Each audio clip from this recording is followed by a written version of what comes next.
Seja muito bem-vindo aqui ao Conta Corrente. O terremoto político que abala o país desde a noite de ontem se alastrou pela economia. O dia foi de completo estresse no mercado financeiro, como há anos não se via no Brasil. O dólar disparou mais de 8%, fechou o dia em R$ 3,38, maior alta dos últimos 19 anos. Em algumas casas de câmbio, o dólar turismo que você compra para viajar passou dos R$ 4,00. Na média, encerrou o dia a R$ 3,51 o comercial. Pela primeira vez em 9 anos, a Bolsa de Valores caiu tanto logo na abertura que foi acionado um sistema que interrompe as negociações quando a queda passa de 10%. No fim do dia, o principal índice da Bolsa de Valores terminou em forte queda de quase 9%. A gente vai mostrar agora com a repórter Denise Barbosa tudo de perto. Como é que foi esse dia de estresse? Você vai ver agora. Foi a primeira vez que isso aconteceu desde a crise financeira internacional em 2008. Com 20 minutos de funcionamento, a Bolsa Brasileira despencou e foi suspensa. Foi chamado Circuit Breaker. Esse é um mecanismo de proteção do mercado financeiro para dias de muita instabilidade. Hoje, quando a Bolsa abriu, a queda das ações foi tão forte que, rapidamente, o Ibovespa, que é o principal índice da Bolsa, chegou a cair 10%. Foi acionado então o Circuit Breaker, que suspendeu as negociações por meia hora. Uma espécie de freio de arrumação para que o mercado se reorganize. O mercado financeiro, principalmente Bolsa de Valores, ele trabalha sempre muito em cima de expectativas. Uma notícia dessa que afeta o governo, ela desanda totalmente a economia do país. E essa incerteza é que acaba gerando um aumento de estresse e aí por isso que os ativos vão caindo, vão tendo essa venda desenfreada. Na volta da suspensão, o mercado melhorou um pouco. As ações de estatais que tinham caído muito diminuíram a baixa, mas continuaram no vermelho. Com o aumento da incerteza, a expectativa do mercado é que os juros básicos da economia voltem a subir. Com isso, quem aplicou em renda fixa recentemente, com a perspectiva de queda nos juros, viu seu investimento se desvalorizar hoje. Os operadores desta corretora passaram boa parte do dia esperando o pronunciamento do presidente. Quando começou, todos pararam para ver. Depois da fala de Temer, garantindo que ficaria, a alta do dólar se ampliou e a queda do Ibovespa também ficou maior. O mercado estava esperando um pouco de uma definição sobre a presidência, então sobre se o Temer continua ou não e quais são os passos a seguir. Ele se mantendo na presidência, acho que mantém esse quadro de incerteza nos mercados. A Bolsa provavelmente vai oscilar num patamar mais baixo por algum tempo, até que esse quadro de incerteza se dissipe. Dólar também provavelmente vai oscilar num patamar um pouco mais alto do que aquele que vinha oscilando, também até que essa situação se esclareça um pouco mais. Então a gente teve uma mudança de patamar na nossa visão.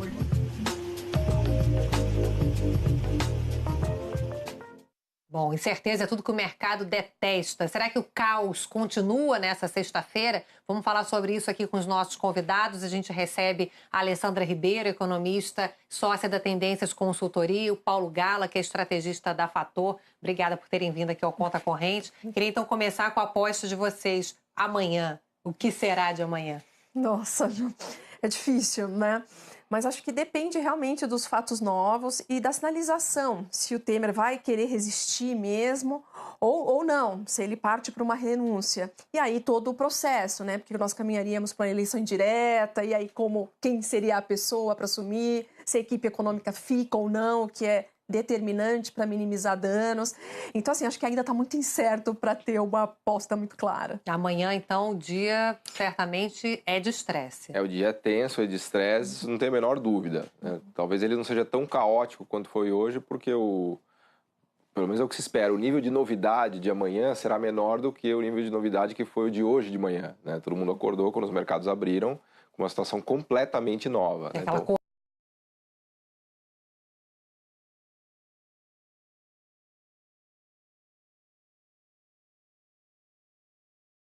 conhecido. Né? Pois é, a gente vê ali a Denise falando, Paulo, que teve aumento de juro e quem colocou em renda fixa achava que ia cair. Como é que isso pode mexer? As pessoas que têm investimentos, faz algum movimento nesse momento? Eu acho que no pânico você precisa tomar muito cuidado, né? De tomar decisões quando você está em pânico. Né? O que a gente viu hoje claramente foi um dia de pânico. Né? Então, por exemplo, os investimentos de títulos de renda fixa caíram 10% na média. Né? Então, a pessoa, quando for olhar hoje lá no Tesouro Direto, vai ver que o título dela despencou 10%. Né? Então, a tendência é que ela se desespere e venda, o que é, a meu ver, uma decisão errada. Eu acho que tem que procurar manter a calma, especialmente se é um investidor em pessoa física, ele pode carregar isso durante anos, né? 1 ano, 2 anos, 3 anos. Ele não é obrigado a vender, porque ele não tem um cotista de um fundo que está pedindo resgate. Né? Então, a minha recomendação é manter a calma e tentar não vender, segurar. Isso para quem tem investimento, né, Alessandra? Porque a gente sabe que a maior parte aí da população está com falta de dinheiro até para pagamento básico ali do dia a dia. E é uma recessão, Alessandra, que a gente começava a dizer que estava começando a melhorar. Pode atrasar? Pode atrasar, Jo. Nós víamos até há pouco os primeiros sinais de reação. O problema é que esse cenário todo, com essa indefinição, ele afeta principalmente o canal da confiança, a confiança dos consumidores, dos empresários. Isso afeta a decisão de produção, de investimento, de consumo. Então, pode retardar ainda mais uma reação que já vinha num ritmo muito gradual. Né? Então, o risco é esse, demorando mais para bater no mercado de trabalho, para a gente ter boas notícias também, enfim. Então, o processo é jogado lá para frente. Não, tristeza total, né? Porque a gente vê a economia começando a botar ali o nariz para fora d'água e o primeiro impacto é sempre o mercado financeiro. Daqui a pouco a gente vai poder saber o impacto que isso tem ali no emprego, no crescimento. O dia foi muito preocupante para quem está precisando de dólar. Se você tem viagem marcada para fora, ficou acompanhando ali essa disparada do dólar nesse dia. Mas por que a moeda sobe quando o nervosismo se instala no campo político?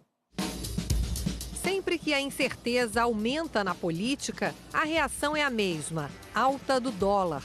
Ontem, quando as notícias envolvendo o presidente Michel Temer foram divulgadas, economistas já previam o que aconteceria com a moeda hoje. Mas o que exatamente explica essa relação tão direta entre o câmbio e o cenário político? A alta do dólar foi uma alta típica de crise. A bolsa é o investimento mais arriscado que tem no mercado. E aí acaba havendo uma transferência para o dólar exatamente como uma segurança. Por isso a gente vê esse impacto da bolsa cair tanto e o dólar subir tanto. Você sai do que é inseguro para o mais seguro. Entendeu? Não é que você está comprando o dólar que é volátil, você está fugindo de uma moeda que ficou tóxica. Né? Enquanto as dúvidas continuarem no ar, o real deve seguir em baixa, impulsionando a moeda americana. O dólar deve ficar num patamar mais alto, provavelmente acima de 3,50, tranquilamente, com esse quadro de percepção de risco mais alta. Nos próximos dias é que a gente vai ter a sinalização, e aí vai ser da classe política, a respeito dos desdobramentos desses eventos recentes. A minha opinião é que não vai demorar muito para que seja dada uma solução. Pois é, todo mundo torce para isso, porque quanto mais rápido resolver, que é quando a gente tem um impacto menor na inflação. Agora, Paulo, a gente vê aí o dólar subindo, mas quanto mais demora, a gente corre o risco de chegar num dólar alto aí demais. Eu acho que no dólar futuro, do dólar comercial, que são os mercados mais líquidos, eu acho que esse risco não é tão grande, né? Porque a gente tem uma situação hoje de Banco Central numa posição muito confortável, tanto em nível de reservas, tem mais de 370 bilhões de dólares, quanto em posição de contratos futuros, que ele praticamente zerou o que ele tinha vendido. Então, o poder de fogo do Banco Central hoje é muito maior do que era há 2 anos atrás. E teve efeito hoje, essa venda que o Banco Central fez de dólares? O Banco Central foi a única pessoa que vendeu o dólar hoje. Todo mundo queria comprar. Sim. E ele foi o único vendedor. Então, a gente tem, vamos dizer assim, mais poder de fogo do que a gente tinha no passado para temperar esse pânico no mercado de dólar, né? Mas o ambiente vai continuar muito volátil. E o dólar pode sim passar de 3,50, 3,60, até que o risco se arrefeça. Quando o risco se arrefecer, aí a tendência é que o dólar devolva toda essa alta que a gente observou. Pois é, o medo de alta de dólar, muito menos, né, de quem vai viajar, porque também, de novo, né, quem que pode viajar hoje para fora é uma minoria, né? O impacto principal seria na inflação, que é o que está dando um alívio aí no orçamento das pessoas. Corre-se o risco de também a inflação ser impactada, Alessandra? Tudo depende do nível do câmbio, mas eu concordo com o Paulo que assim, chegar a 4 com a credibilidade, com todos os instrumentos do BC parece pouco provável. Então, um câmbio que fique oscilando na casa dos 3,50 com um cenário de atividade econômica mais fraco não compromete o cenário de inflação. A inflação está muito tranquila esse ano, abaixo também da meta, então um câmbio na casa de 3,50 não compromete, o que abre espaço ainda para o BC reduzir juros, não tanto quanto se previa, né, se imaginava antes, mas ainda tem um espaço para redução de juros. Pois é, todo mundo esperando queda de juros, esperava-se queda forte, agora nem tanto, né, juro importante aí para a recuperação da economia, para baratear aí o crédito, para você poder encontrar ali um crédito mais barato para pagar dívida, para estimular investimentos. O presidente do Banco Central, Ilan Goldfein, falou hoje, disse que está trabalhando para acalmar os mercados e disse também que a decisão do Banco Central sobre a taxa básica de juros é uma questão separada disso. Vamos ver. A questão de política monetária é uma questão separada. A questão que nós estamos atuando hoje não tem uma relação mecânica e direta com a política monetária. A política monetária é uma decisão que será tomada nas reuniões ordinárias do Copom, baseada nos objetivos tradicionais do Copom. É diferente.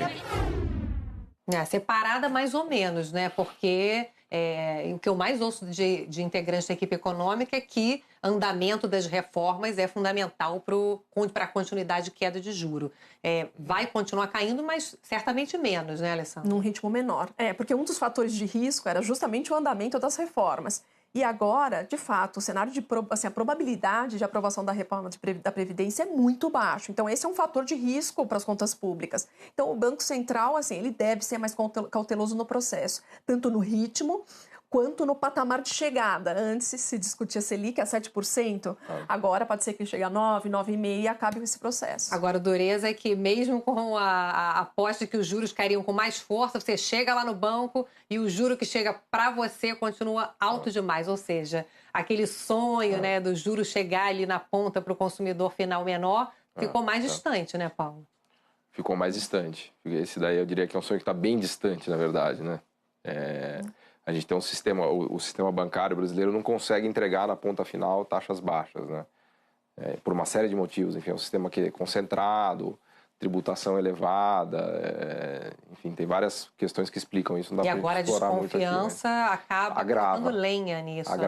Agrava, sem dúvida. E aí você acha que a gente corre o risco de não ter aumento, queda nenhuma de juro, aliás, ou de fato...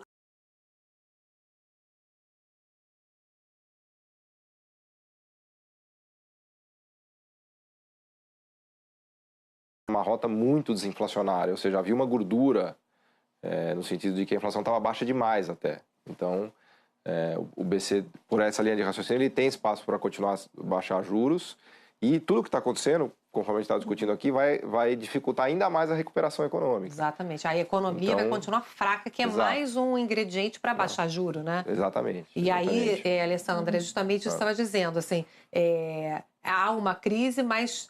tem como continuar avançando ali de alguma maneira em alguma melhora aí da economia, que é a queda de juros um dos fatores, né? Justamente. Acho que, dependendo da evolução do processo, acho que a manutenção da equipe econômica é fundamental para minimizar os danos.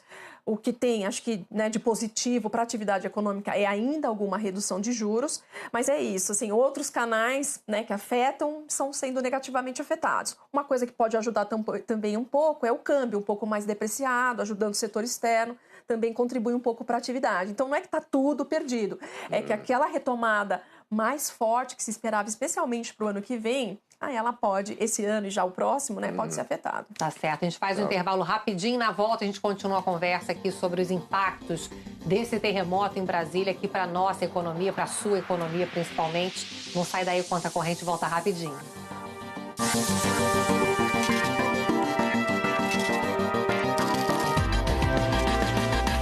A corrente está de volta. Toda essa turbulência política, claro, repercutiu o mundo afora e criou um clima de apreensão entre os investidores estrangeiros também, que colocam dinheiro aqui, que é um dinheiro importante, que ajuda aí na nossa economia. Vão ter vários leilões esse ano, se espera entrada de recursos aqui para ajudar a gente a sair da crise. E ajuda a gerar emprego. A gente conversou com uma especialista em investimentos estrangeiros para sentir aí como é que está o clima, o que pode acontecer agora. O investimento estrangeiro, ele não é baseado em decisões de curto prazo, são decisões que vêm se tomando, vêm se acompanhando a economia, a situação brasileira já há muito tempo, claro que um certo otimismo, e as cálculos são de custo e benefício a médio e a longo prazo. Então, o investidor está contabilizando os riscos desse cenário brasileiro, tentando olhar adiante. Então, o que eu diria é que, claro, mesmo em situações de recessão, a gente ainda vê que os investimentos continuam entrando no Brasil, dependendo do setor em que aconteça, tem setores que eram tão favoráveis, só que levando em conta, incluindo essa cálculo de risco na decisão de entrar ou não no Brasil. O que a gente está vendo hoje é que passou da incerteza, passou de um cenário de recessão que houve para um cenário de incerteza total. Não se sabe mais o que está acontecendo e é isso que é o impacto, porque é uma incerteza que você não consegue nem quantificar, nem calcular para tomar decisões futuras. Eu acho que os investidores, claro, vão acalmar um pouco o ritmo, né, dos planos e que eles estavam avançando no Brasil, mas a médio e longo prazo eu acho que o impacto não deve ser tão grande. Todo mundo, acho que, ou querendo ou torcendo, Alessandra, para que se resolva rapidamente. Investimento estrangeiro, eles olham aqui, vê situação política indefinida, reforma paralisada, esse dinheiro pode não chegar, né? Justamente. Acho que ele pode não chegar, até porque eu acho que tem um risco ainda importante e que está no radar de todo mundo, nós, investidores domésticos, investidores estrangeiros, que é a eleição 2018.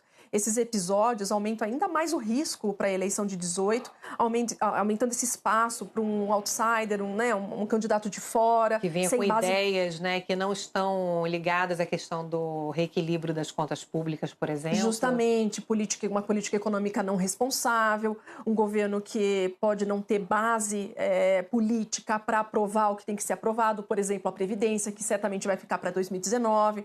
Então tem um risco muito grande. O investidor estrangeiro ele pode agora olhar, esperar e ver e decidir pós-18. Ô Paulo, nós pobres mortais, o que o pessoal pode fazer para minimamente se proteger em termos de investimentos, de reserva financeira? Que tipo de atitude hoje você acha que é uma atitude boa para se tomar nesse momento? Eu acho que para quem já tem investimento, já tem uma carteira, tentar mexer o mínimo possível, não sair vendendo nada no pânico, porque você vai realizar um prejuízo desnecessário, porque olhando para o médio prazo, a situação ainda é de recuperação de atividade, quer dizer, eu acho que os fundamentos, do modo geral, olhando para frente, eles são de melhora, porque a inflação vai seguir convergindo, talvez de maneira mais lenta, as contas externas estão boas, então, pensando no Brasil daqui 2, 3, 4 anos, né, a minha visão ainda é uma visão de progresso, né? Então, para quem vender os ativos no pânico, agora vai realizar prejuízo, né? Por outro lado, quem tem disponibilidade, ou tem alguma poupança, alguma reserva, agora é um bom momento para se fazer investimentos. É um momento de baixa, né? Exato. Tá barato. Se você entrar no Tesouro Direto amanhã, os títulos estão em mínimas, né? Então, você pode fazer compras a preços muito bons. Então, o Tesouro Direto, você acha que ainda vale a pena para quem quer investir nesse momento, apesar da turbulência? Passou a valer mais a pena ainda, né? Porque antes a gente estava com taxas de remuneração de 9%, 9,5%, essas taxas pularam para 11%, 12%. E só hoje. Que tipo de título, Paulo, você acha que é mais seguro nesse momento? Em geral, os títulos ou mais curtos, se não tiverem indexação por inflação, por exemplo, os pré-fixados, as LTNs, você pode comprar no Tesouro uma que vence em 2020 ou 2023, no máximo, porque elas não têm indexação de inflação nenhuma, ou se comprar os mais longos, compra as NTNs-Bs que são indexadas à inflação. Aí, para quem pode carregar, é importante frisar isso, né? Não é para você comprar o título hoje e vender na semana que vem, que é muito risco. É um título para você comprar e carregar durante 10 anos. Hoje, só para dar um exemplo, a taxa hoje de um título que vence em 2050 foi para 6% hoje, uma NTN-B 2050. Quer dizer, você tem um juro real de 6% acima da inflação de hoje até 2050. Então, sua aposentadoria está dada. E não tem risco do Brasil quebrar, dar o calote e o cara não recebeu o investimento. O risco dele é a inflação, mas como o título remunera acima da inflação, não existe calote na moeda doméstica. O risco de você carregar um título em moeda doméstica é a inflação corroer seu ganho, né? Esse é o grande risco que você tem. Então é seguro, porque apesar do adiamento das reformas, a dívida vai continuar crescendo, Alessandra, e a gente sabe que está crescendo rapidamente de forma preocupante. A gente corre o risco de, com esse adiamento de reformas, ter um grau de calote, alguma coisa mais grave aí nos próximos meses? Não, acho que isso, para o cenário de curto prazo, acho que está realmente fora. Ju, acho que pós-18, 19, a importância da reforma da Previdência, da sustentação do limite sobre os gastos do governo, isso são pontos muito fundamentais para essa trajetória da dívida e garantir a solvência das contas públicas. Mas a gente já vê uma situação de caos, por exemplo, no Rio de Janeiro. Isso também é uma calamidade que também preocupa, né? Sim, sem sombra de dúvida, a situação dos estados, principalmente, né, que, enfim, estava caminhando até, né, recentemente para se, né, resolver a calamidade financeira dos estados, é uma questão. Do ponto de vista do governo federal, que são esses títulos que o Paulo está comentando, acho que o risco de um problema no curto prazo é pequeno. Tá certo. Bom, a gente vai encerrando Conta Corrente. Eu agradeço a participação da Alessandra e do Paulo. Obrigada por terem vindo aqui ao Conta Corrente. Obrigado. Esperamos que vocês venham em dias melhores. Obrigada a você. Ótima noite. A gente se vê amanhã. Tchau.